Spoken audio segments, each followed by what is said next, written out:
అయితే మనం every year మన గవర్నమెంట్స్ ఐపీఎల్ మాత్రం స్ట్రిక్ట్ గా కండక్ట్ చేస్తున్నాయి, ఖచ్చితంగా ఐపీఎల్ కండక్ట్ చేస్తున్నాయి. కానీ అదే విధంగా ఎగ్జామ్స్ కండక్ట్ చేయలేకపోతున్నాయి. ఎగ్జామ్స్ కండక్ట్ చేసినప్పటికీ దాంట్లో పేపర్ లీకేజెస్. సో ఈ పేపర్ లీకేజ్ అసలే అన్ఎంప్లాయ్మెంట్ పెరుగుతుంది అండ్ అండ్ ఎంప్లాయ్మెంట్ లేదు, అండ్ దానికి తోడు ఈ ఈ పేపర్ లీకేజెస్. సో ఈ పేపర్ లీకేజెస్ వల్ల మనకి ఒక్క యువత ఒక్కటే కాదు కదా, ఈ యువతకు సంబంధించిన పేరెంట్స్, వాళ్ళ ఫ్యామిలీస్, మొత్తం సిస్టమ్ అంతా కొలాప్స్ అవుతుంది. అంటే ఇక్కడ ఈ పేరెంట్స్ అనే ఒక వర్డ్ ఉంది కదా, ఈ పేరెంట్స్ అంటే ఓన్లీ మన కామన్ పీపుల్ కాదు, దీంట్లో అందరూ ఉన్నారు, బ్యూరోక్రాట్స్ ఉన్నారు అండ్ పొలిటీషియన్స్ ఉన్నారు, అందరూ ఉన్నారు. So it is this kind of paper leakages is affecting the whole system it self. This includes bureaucrats, common man, bankers, everyone. మనం అర్థం చేసుకోవాల్సింది ఏంటంటే దీనిని అరికట్టాలంటే మన ఖచ్చితంగా మన ఎడ్యుకేషన్ మినిస్టర్ ఎవరైతే ఉన్నారో స్టేట్ లెవెల్లో కానీ కంట్రీ లెవెల్లో కానీ, అంటే ఇప్పుడు ప్రధానంగా వీళ్ళు పోరాడుతుంది ఏంటి అంటే కాంగ్రెస్ జనతా పార్టీ వాళ్ళు పోరాడుతుంది, కానీ మనం పోరాడుతుంది ఏంటంటే he has to take the responsibility, right?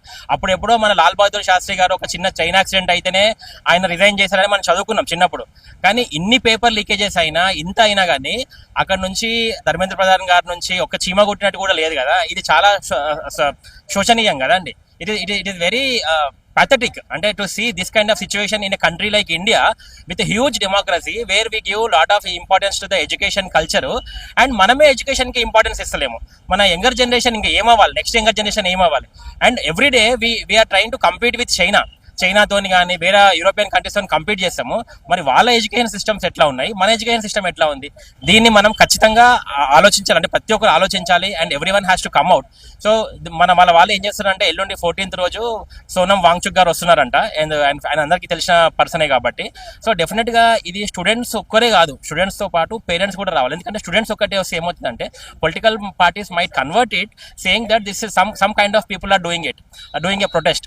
But when parents are also involved, the whole system gets to know that okay, this is a bigger problem. Parents కూడా ఇది చూసి పేరెంట్స్ కూడా వస్తే పోలీస్ వ్యవస్థకు కానీ గవర్నమెంట్స్ కూడా అర్థమవుతుంది.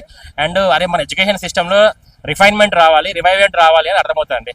So I request every one, నేనైతే ఖచ్చితంగా 14th రోజు వస్తాను and every one is going to do the peaceful protest.